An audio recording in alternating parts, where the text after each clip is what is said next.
Buonasera e benvenuti in un'edizione flash del TG Riserva della Biosfera. Proseguono le attività del progetto Sintesa del CES Montalbo di Lodè.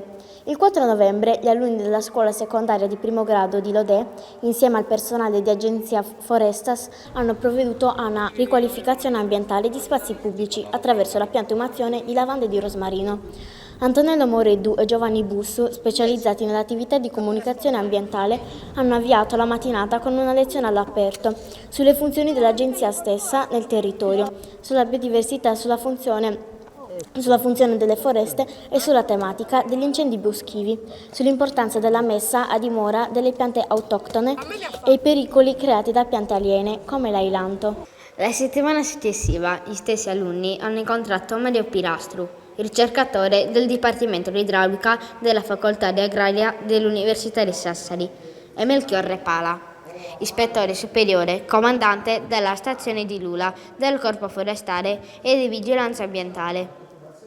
Il filo conduttore è stato il dissesto idrogeologico. Come prevenirlo mediante la ricerca e le buone pratiche, tanti temi toccati da Pilastru e da Pala. I cambiamenti climatici, i rischi alluvionali, il ciclone Cleopatra del 18 novembre 2013, i bollettini di criticità regionale, ma anche il ruolo del Corpo Forestale sul territorio nella prevenzione dei rischi idrogeologici e della loro testimonianza diretta di quanto avvenuto nei giorni dell'alluvione e in questi immediatamente successivi.